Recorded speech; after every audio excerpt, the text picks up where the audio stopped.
Crypto crime is on the rise. More money than ever was stolen last year, according to the latest report from Chainalysis. But despite the worrying increase in thefts, things might actually be getting better. $20.6 billion. That is the total amount of crypto that was moved illicitly last year, according to blockchain data platform Chainalysis. And it shows a worrying trend.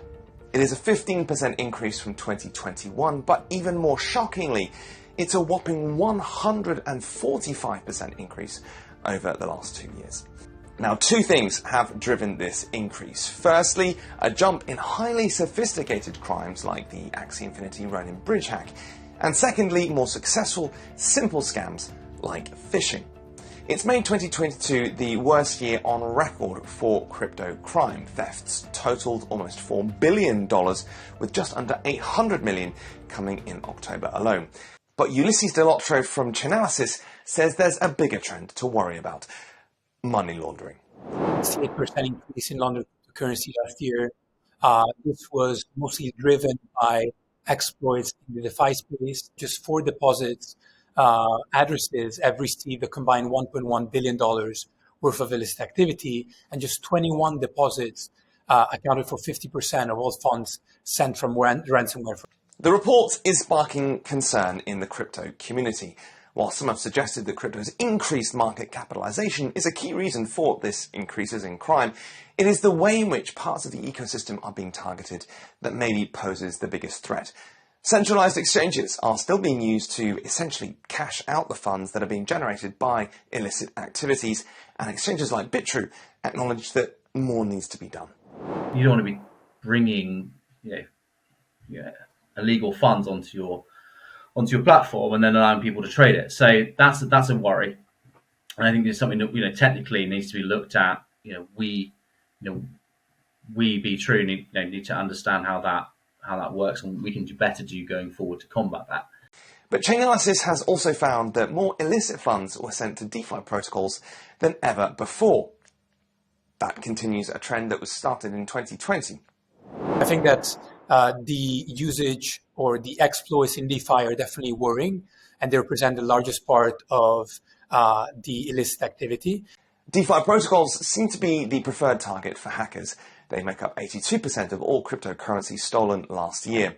DeFi hacks occurred largely through cross-chain bridges, and the increase in targeting them comes just as many in crypto are advocating for a greater move to self-custody. Oliver Lynch of crypto exchange Bittrex Global told the Daily Forkast that maybe that's not the right solution.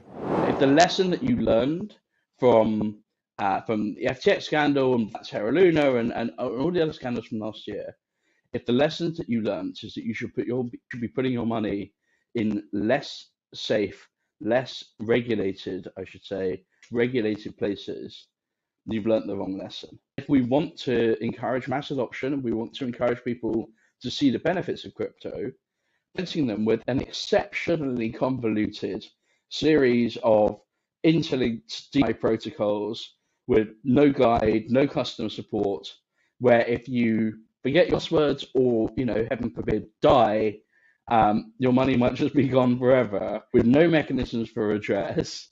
Users are, however, getting better at crypto. Ransomware revenue was down last year, which Chainalysis said was partly because more victims were refusing to pay. A combination of factor and best practices, such as security preparedness, sanctions, more stringent insurance policies, are actually very effective in curbing payments and ransomware actors' extortions. There are improvements elsewhere too. In the wake of the Ronin bridge hack on Axie Infinity, Chainalysis ran an investigation and managed to recover $30 million of the $600 million or so that was stolen. While the figure may seem small, despite the rise of crypto-related crimes, Delotro says there are improvements in this space. These are things that you would not be able to replicate in the fiat world. So we're seeing a lot of that. We're seeing more regulation, which definitely helps to prevent some of these activities happening on chain. So I believe that obviously we're going towards the right direction, but it's still at an infancy stage when it comes to the industry. Regulators around the world may appear to be primarily focused on the sort of scandals that we've seen involving Terra Luna, FTX and others. But new rules on crypto will help improve security and fighting crypto crime. I think it's incumbent upon on all exchanges, all tokens, all market participants to invest that time, effort, and money, work together to share best practices, as we do excessively, both amongst ourselves within the industry and with police and authorities and regulators. There needs to be better due diligence of the code. There needs to be more regulation to facilitate, the identification of the actors who are behind these protocols as well. But also, I believe that cryptocurrency exchanges need to invest more in compliance, in enhanced due diligence solutions to run investigation on chain with the help of law enforcement agencies. The bottom line from this report is essentially that while crime has increased, things are actually getting better. The $20.6 billion of crime-related crypto trades still only represents less than 1% of the entire market. If regulation improves things this year, if exchanges bolster their security, and if users continue to get better at DeFi, then crypto's criminals could struggle even more in 2023. All right, that's it from us. Do like and subscribe to this video if you want to see more content like it, and please let us know your thoughts about security, about what's happening in and around crypto crime in the comments below or wherever you're watching this video.